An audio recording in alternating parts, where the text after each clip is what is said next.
Segundo casamento, quem se casa de novo perde a salvação?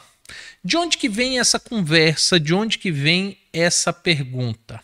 Quando nós olhamos na Bíblia, quando Deus fala acerca de adultério, e adultério é um pecado que quem comete perde a sua salvação, se não se arrepender, porque os adúlteros não entram no reino dos céus. Só que quando Jesus, lá em Mateus 19, fala que quem abandona a esposa, se casa com outro, está cometendo adultério, quando você lê 1 Coríntios 7, que Paulo fala assim que quem se separa não deve se casar novamente. Romanos 7, Paulo também escrevendo aos romanos, ele fala que uma mulher que se casa com outro homem, sendo esse marido vivo, ela comete adultério. Então, sobre esse conceito bíblico, um segundo casamento, sendo cônjuge vivo o do primeiro casamento, seria considerado um adultério. Por mais que tenha se separado certinho, se divorciou certinho, se casou de novo certinho, a Bíblia considera um adultério. Independente da causa da separação do primeiro casamento, a Bíblia considera adultério. E aí vem essa dúvida. Diego, então alguém que está no segundo casamento vai perder sua salvação? Uma vez que a Bíblia considera que é adultério? O que nós precisamos compreender em relação a isso? Primeira coisa, salvação não consiste em casamento. Ah, Diego, então quem está no segundo casamento vai perder sua salvação? Quando a gente fala isso, nós caímos numa armadilha de achar que quem está no primeiro casamento vai ser salvo. Porque se quem está no segundo se perde, então quem está no primeiro é salvo. E não é bem assim. Outra coisa, eu ouço muitas pessoas falando assim: ah, eu voltei para o meu primeiro marido, porque eu não quero perder minha salvação. Ah, porque eu fui pelo temor ao Senhor. Deixa eu te falar, se você vai mudando toda a sua fisionomia ao falar disso, e você retoma um relacionamento, um casamento, só porque você quer a sua salvação, deixa eu te falar uma coisa, casamento não é penitência. Então, se você acha que a salvação se conquista por obras, por penitência, por sacrifícios, acredite, você vai viver casado com alguém e também não vai obter sua salvação. Porque a salvação não consiste nisso. Salvação e casamento possuem estruturas totalmente diferentes do que se aprende hoje. Quando nós falamos em salvação, entendamos que o salário do pecado é a morte, mas o dom gratuito de Deus é a vida eterna. Esse dom gratuito de Deus só é possível por meio de Cristo. O sacrifício de Cristo na cruz para a remissão dos meus pecados é o que me concede o direito da salvação. Para compreender isso, nós temos que entender que não há nada que eu faça que eu conquiste a salvação que não seja por meio de Cristo. Então, o acesso à salvação ela é gratuita, é pela graça. Entretanto, a salvação ela tem um preço. Ela é gratuita, o acesso, mas ela tem um preço. A salvação, da mesma forma, ela é de graça, mas eu tenho que me negar para ter acesso a ela. Por isso que Jesus falou que nós precisamos negar a nós mesmos, tomar a nossa cruz e segui-lo, andar pelos caminhos que ele andou. Então, eu estar no primeiro casamento ou eu estar no segundo casamento não faz diferença a estrutura da salvação. Entretanto, agora vamos entender o que é o casamento. Casamento é uma união de duas pessoas. Duas pessoas à imagem e semelhança de Deus, cujos quais, independente do que foram no passado ou do que são hoje, são pessoas a quem Deus ofertou a salvação. Deus enviou o seu Filho para que fosse morto na cruz por causa dessas duas pessoas. Então, isso é tão sério que o casamento Deus não instituiu a nenhuma instituição religiosa, a nenhum estado, a nenhum juiz. Não há ninguém que une marido e mulher, senão o próprio Deus. Você vai em Malaquias 2, Deus reforça e fala assim: olha, porque é eu que uni os dois.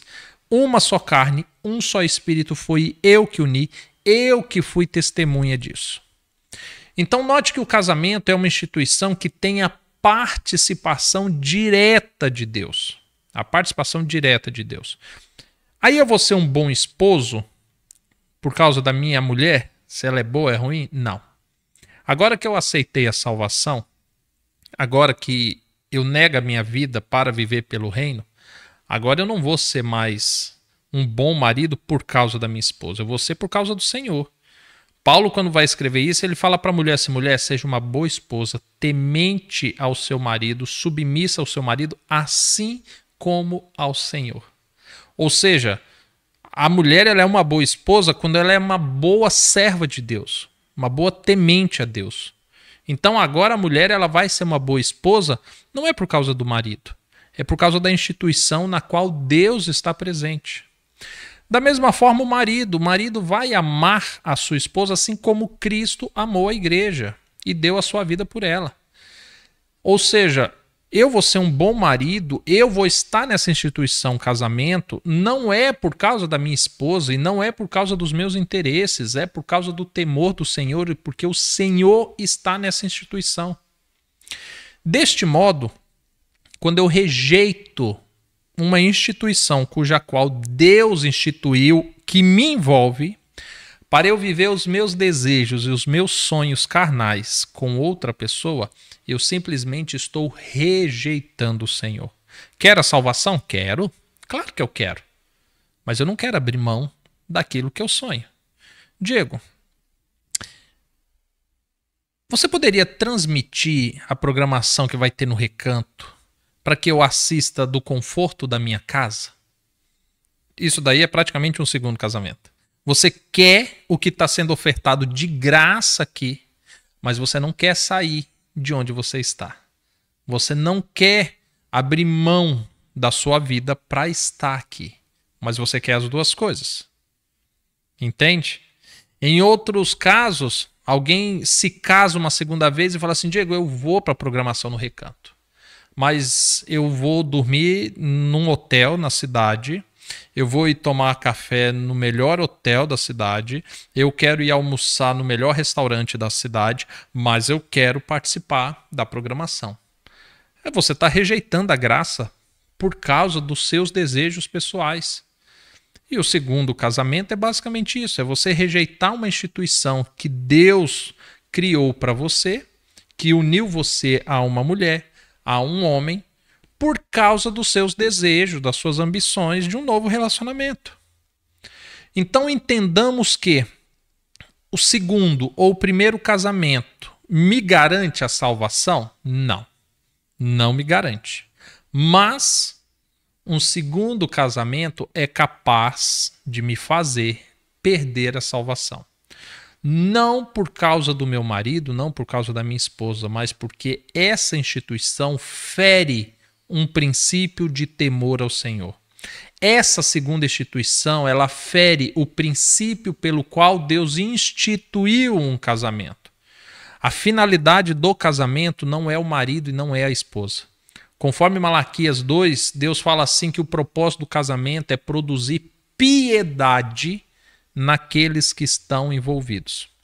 Se não estão produzindo piedade, se não perdoam, se não se reconciliam, se porventura eles se abandonam e se casam com outras pessoas, simplesmente eles não temem ao Senhor para cumprir esse propósito. Entende? Eu estar num primeiro casamento não me garante a salvação. Estar num segundo casamento também não me garante a salvação, pelo contrário, me garante a perdição, porque viola um princípio essencial de Deus no conceito de amor, no conceito de piedade, no conceito matrimonial. Basicamente é isso. Então, quando nós olhamos para um segundo casamento e chegamos a essa conclusão, Diego, mas eu não amo meu primeiro marido. Diego, mas a minha primeira esposa era terrível. Diego, mas teve traição. Mas entenda, um dia você se uniu a essa pessoa pelos seus próprios interesses. Mas o propósito do casamento não são os seus interesses, são os interesses de Deus por meio da sua vida. E aí quando lá em Malaquias 2 fala que o propósito de Deus com o casamento é produzir piedade, Nós conhecemos o que é piedade quando nós temos que perdoar, quando nós temos que ajudar, quando nós temos que nos humilhar, quando nós temos que confiar no Senhor. É assim que nós aprendemos piedade. E se Deus tentou te ensinar isso por meio do casamento e você rejeitou, dificilmente você vai se abrir para aceitar a salvação.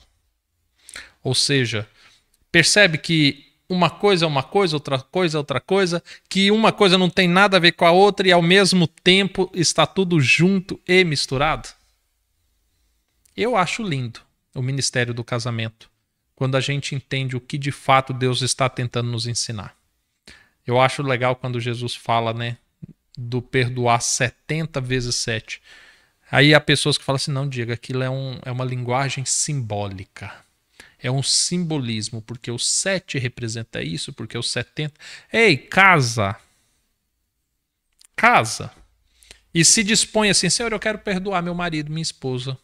Eu quero ter um coração perdoador. Você vai ver se esse 70 vezes 7 não é literal. Você vai ver se ao longo de um dia, de uma semana, você não chega bem próximo dos 70 vezes 7. E é assim que nós aprendemos a viver, é assim que nós entendemos o que Cristo faz por nós. Porque assim como o marido e esposa erram conosco todos os dias, nós erramos com Deus todos os dias. E nós só conseguimos o perdão de Deus quando nós perdoamos o nosso próximo. Que esse vídeo possa ter te ajudado, que não possa, né, ter feito você perder o seu apetite, mas que possa ter te trago luz, que você possa ter compreendido um pouquinho melhor a respeito desse tema tão polêmico. Eu sei que existe o grupo da galerinha que fala, não, o segundo casamento é bênção, que a glória da segunda casa é maior do que a primeira, e que o meu primeiro casamento Deus não estava.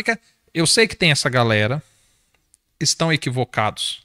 E eu sei que também tem a galera, não, Diego, segundo casamento é pecado, Deus tem que mandar fogo do céu, que também não tem misericórdia nenhuma. Eu sei que tem essas duas galeras, e eu sei que essas galeras de vez em quando se reúnem aqui para assistir os vídeos do manual.